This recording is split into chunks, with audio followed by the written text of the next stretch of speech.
Marie, t'as-tu déjà vu un spectacle de Yvon Deschamps? Ouais, pourquoi?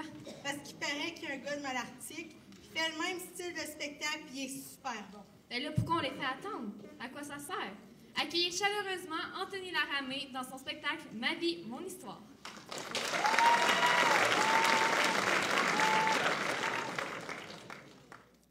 Donc, bonsoir tout le monde. Pour commencer, je vais vous dire que le sujet de ce soir va parler d'un sujet qu'on dit tabou. Le sujet tabou de ce soir, c'est le suicide chez les jeunes. Pourquoi j'en parle? C'est justement parce qu'on n'en parle pas assez. C'est pourquoi je suis là ce soir. C'est pourquoi je vous parle de ma vie, mon histoire. Bonsoir, vous allez bien? Là, je viens de dire que je vais parler de suicide. Là, je vous regarde, vous allez me dire Hey Anthony, je te regarde vite de même, t'as l'air plein de vie. Le suicide, ça n'a pas l'air à coller à toi. Malheureusement, oui, j'ai eu tentative de suicide et pensée suicidaire.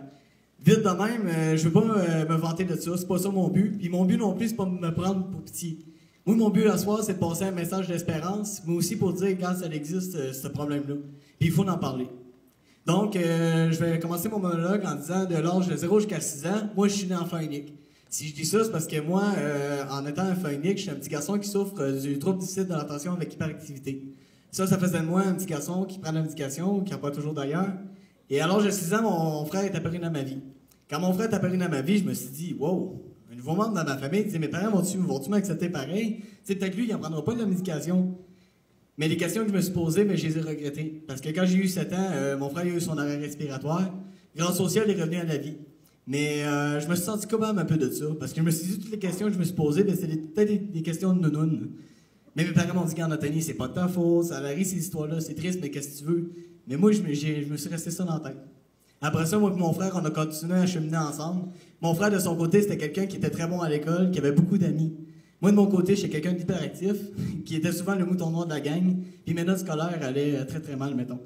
Puis mes parents, ils ont tout le temps continué à m'aimer, ils m'ont dit, regarde, Anthony, c'est pas grave des échecs, continue, on est fiers de toi. Mais j'ai vu que lentement, je sombrais dans la dépression. En 6e année, c'est là que mes problèmes ont commencé. Je suis devenu très violent, surtout envers moi-même, envers mes parents, mais surtout envers mon frère. En premier secondaire, c'est là que mes pensées suicidaires sont apparues. Je m'haïssais, je voulais me détruire, je voulais plus exister. C'est là que mes parents m'ont dit, regarde Anthony, t'es rendu à 13, presque 14 ans, ça ferait peut-être du bien d'aller au refuge jeunesse. Fait que je suis allé au refuge jeunesse, et refuge jeunesse m'ont ouvert une seconde voie. C'est la voie de la scène. Et quand j'ai embarqué sur la scène, j'ai fait un monologue en parlant de moi. J'ai dit quoi ne pas en rire de mes problèmes. Mais quand j'ai ri de mes problèmes, j'ai vu que j'en avais beaucoup. Fait que ça m'a ressombré dans une dépression. Vers le milieu de mon secondaire 1, j'avais 14 ans, là c'est là que mon père est venu me voir. Un soir, pendant que je pleurais tout seul dans mon coin, mon père s'est assis à côté de moi et il m'a dit de quoi je ne vais jamais oublier. Il s'est assis à côté de moi et il m'a dit, Anthony, je vais te dire de quoi aujourd'hui. Il dit là, ce que tu vois là, c'est bien petit. Ça paraît bien gros de même, là, mais c'est loin d'être le cas. Demain, là, tu risques de voir l'Everest. Qu'est-ce que tu vas faire quand tu vas voir l'Everest? Tu vas-tu te mettre à broyer comme tu fais là, présentement, là? Tu vas te retrousser les manches puis tu vas y faire face à tes problèmes. Parce que dans la vie, mon homme, là, tu vas trouver des problèmes pas mal plus existentiels de ce que tu as là présentement. Puis ces problèmes-là, ça va être à toi de répondre. Pas parce qu'on va pas être là. On va toujours être là pour t'épauler. Mais ça va être à toi d'avoir les réponses à ces problèmes-là. Fait que quand mon père m'a dit ça, je le remercie beaucoup d'ailleurs parce que ça m'a ouvert les yeux. J'ai dit oui, j'ai des problèmes, puis oui, je vais y faire face. Mais j'ai vu que quand je voulais y faire face, la solution n'était pas toujours très évidente. Vers la fin de mon secondaire 1, c'est là que ma tentative de suicide est apparue. Cette journée-là, mes parents allaient en ville, j'allais être tout seul dans le garage. J'avais tout préparé. La corde, le banc, la hauteur, excusez-moi, tout était là. Mais heureusement, il y a un petit membre dans ma famille qui est apparu dans ma vie. Puis ce petit membre-là, c'est mon frère. Mon frère, cette journée-là, il est venu s'asseoir à côté de moi, puis il m'a dit, dans un panneau, il m'a dit, Anthony, j'ai de quoi l'important de dire? Je suis Isaac. Il dit, Anthony, je veux pas te perdre. T'es mon frère, puis je t'aime. Puis si tu disparais, ça va être qui mon frère plus tard? Fait que là, cette journée-là, écoute, ça m'a bouleversé parce que mon frère, c'était tout le temps quelqu'un que j'ai tout le temps renié quasiment toute ma vie, que j'ai jamais vraiment considéré comme mon vrai frère, qui me dise un enfant de même, ça m'a fait wow. Cette journée-là, je me rappelle, je l'ai pris dans mes bras, puis je l'ai regardé dans les yeux, j'ai dit, Zachary, ton frère va se battre. Ton frère, il est fort. Mieux encore, je vais vivre pour toi. Tant aussi longtemps que tu vas être là pour moi, je vais vivre pour toi. Vous voyez, je suis encore debout aujourd'hui.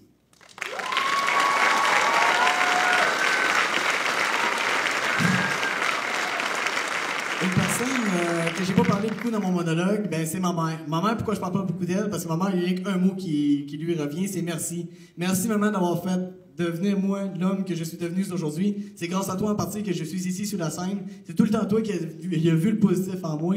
Toujours de me dire, regarde Anthony, pas capable, il est mort, j'essaie, il existe, continue, je suis fier de toi. Fait que merci maman, merci, j'arrêterai jamais de te le dire. Puis, ma mère, pourquoi je parle d'elle aussi, c'est parce qu'elle ne pas longtemps, elle se trouvait une petite jobine au Subway. Si je dis ça, c'est parce que ma mère, elle a jamais eu de grande job dans sa vie. Hein. Puis quand elle a trouvé une petite jobine au Subway, elle m'a dit hey, Anthony, le Subway, c'est pas moi, tu sais, je serai jamais capable. Quand j'ai entendu cette phrase-là, j'ai regardé ma mère, puis j'ai dit maman, pas capable, il est mort. Je sais, il existe. Fonce, puis je suis fier de toi. Fait que merci maman, merci encore. En terminant, si vous connaissez quelqu'un, peu importe c'est qui, ça peut être votre 10e voisin si vous voulez, là, qui souffre de dépression. Peut-être même pas de suicide, là, juste de dépression. Allez le voir, cette personne-là. Là, vous allez me dire, ben oui, mais Anthony, mon 10e voisin, il va s'en foutre que j'aille le voir. Non. Prenez un atome, là. C'est minuscule, hein, un atome. Ben prenez ce petit atome de lumière-là, là. Puis c'est peut-être ce petit atome-là qui va se faire dire à cette personne-là, wow, ce gars-là, il est venu me voir. Pourquoi? Parce que je suis important ou je suis importante. Mieux encore, je suis unique en mon genre. Merci beaucoup.